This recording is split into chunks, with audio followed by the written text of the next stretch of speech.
Neuro, Pulmo and Center for Surgical Excellence, Sai Deepa Multi-Speciality Hospital, Chandanagar, Hyderabad. Ashwin Babu Garu, thank you so much for your precious time. You have come here for all of us. Chala, thank you. Murli Mohan sir ki late avutundi kabatti first we have to wind up with Murli Mohan sir's precious speech. Dayachesi sir, please come on stage. అందరికీ నమస్కారం అండి. చాలా సంతోషం. అమరావతికి ఆహ్వానం అని చాలా మంచి పేరు పెట్టుకున్నారు. ఇప్పుడు ఎందుకంటే వాళ్ళ భారతదేశంలోనే కాకుండా ఇతర దేశాల్లో కూడా చాలా చోట్ల చూస్తుంటే ఎవరికాళ్ళు అమరావతి వెళ్ళాలని, అక్కడ ఇండస్ట్రీ పెట్టుకోవాలని చాలామంది ఆనందపడుతున్నారు.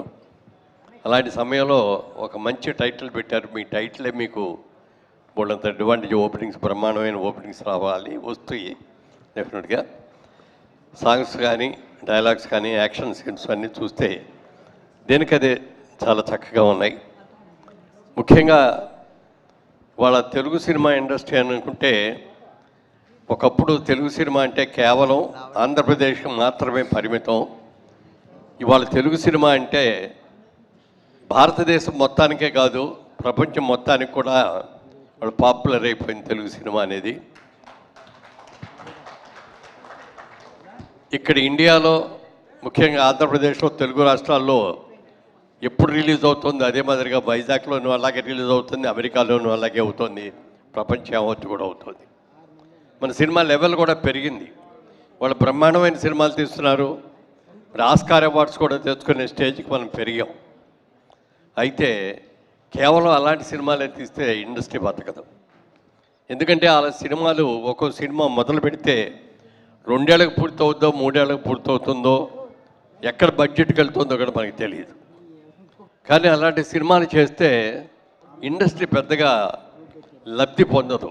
ఎందుకు పొందదు అంటే, వాళ్ళు పెద్ద పెద్ద టెక్నీషియన్స్ని ఎక్కడెక్కడి నుంచో, ఫారిన్ టెక్నీషియన్స్ను, ఫైట్ మాస్టర్ ఎక్కడో ఏదో దేశం నుంచో, లేకపోతే అదర్ ఆర్టిస్టులు, క్యారెక్టర్ ఆర్టిస్టులు కానీ, కమెడియన్స్ కానీ ఎవరైనా ఉన్నా వేరే లాంగ్వేజ్లో వాళ్ళని తీసుకురావటం, ఇవన్నీ కూడా మామూలు అయిపోయినాయి. ఈ భారీ చిత్రాల మూలంగా జూనియర్ ఆర్టిస్ట్కి వరకు కొంతవరకు లబ్ధి జరుగుతుందేమో, కానీ ఈ ఇండస్ట్రీని నమ్ముకొని హైదరాబాద్లోనే, తెలుగు రాష్ట్రాల్లోనే ఉన్న వాళ్ళకి మాత్రం పెద్దగా హెల్ప్ జరగట్లా. అలా హెల్ప్ జరగాలి అంటే చిన్న సినిమాలు ఎక్కువ రావాలి. చిన్న సినిమాల్లోనే ఆర్టిస్టులకి అందరికీ కూడా వేషాలు వేసుకోవడానికి కానీ, వర్క్ చేయడానికి కానీ, ఇప్పుడు కెమెరా టెక్నీషియన్స్ కానీ, డాన్స్ మాస్టర్స్ కానీ, ఫైట్ మాస్టర్స్ కానీ అందరూ కూడా లోకల్గా ఉన్న వాళ్ళందరికీ కూడా పని జరగాలి అంటే చిన్న చిన్న సినిమాలు చాలా రావాల్సిన అవసరం ఉంది. మరి వాళ్ళ థియేటర్ల పరిస్థితి చూస్తే కూడా చాలా అగమ్యగోచరంగా ఉంది. పెద్ద సినిమాలేమో వారం రోజుల్లో ఎన్నో షోస్ వేసేసి వాళ్ళు వెళ్ళిపోతున్నారు. కానీ సినిమా థియేటరు నెక్స్ట్ వీక్లో ఏమిటి సినిమా అంటే కూడా దొరకని పరిస్థితి వస్తుంది. అలా కాకుండా ఇలాంటి చిన్న సినిమాలు రావాలని, సక్సెస్ఫుల్గా ఆడాలని మనస్ఫూర్తిగా కోరుకుంటున్నాం. ముఖ్యంగా ఈ సినిమా మా రియల్ ఎస్టేట్ రంగానికి సంబంధించిన నిర్మాతలు రియల్ ఎస్టేటే, హీరో రియల్ ఎస్టేటు, అలాగే సమర్పించిన వాళ్ళు అందరూ కూడా రియల్ ఎస్టేట్ వాళ్ళే వచ్చారు. మా సోదరులందరూ కలిసి తీస్తున్న ఈ సినిమా మంచి హిట్ కావాలని మనస్ఫూర్తిగా శంకర్రావు గారికి, అందరికీ కూడా, ప్రతి ఒక్కరికి కూడా పేరు పేరున హృదయపూర్వకంగా అభినందనలు తెలియజేస్తూ, మీరు సార్ ఒక స్మాల్ క్వశ్చన్, అమరావతికి మిమ్మల్ని ఆహ్వానిస్తే అంత డేంజర్ ప్లేస్కి ఫిల్మ్ ఇండస్ట్రీలో ఎవరితో వెళ్తారు సార్? చెప్పండి సార్. అమరావతికి ఫిల్మ్ ఇండస్ట్రీలో ఎవరితో వెళ్తారు? చాలా స్కేరీ ప్లేస్ కదా. సో ఇండస్ట్రీ నుంచి ఎవరిని తీసుకెళ్తారు? ఎవరైనా మంచి హీరోయిన్ దొరికితే హీరోయిన్ తీసుకొని వెళ్తాం. మీ మోస్ట్ ఫేవరెట్ హీరోయిన్ పేరు ఏంటి సార్? మోస్ట్ ఫేవరెట్ హీరోయిన్ పేరు? అందరూ most heroines sir. Safe answer sir. అలా ఉండరు, మోస్ట్ అనేది ఎవరికి ఉండదు. Okay sir, thank you sir, thank you. మీరు ఉండండి.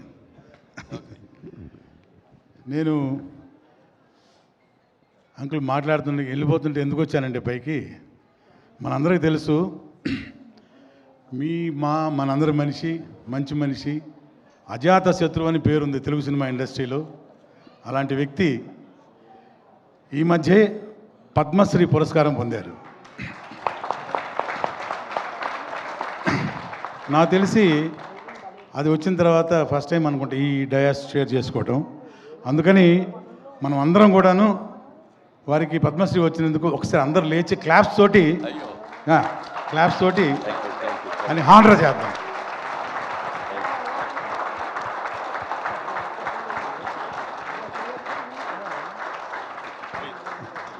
చాలా సంతోషం. Thank you uncle. Thank you very much.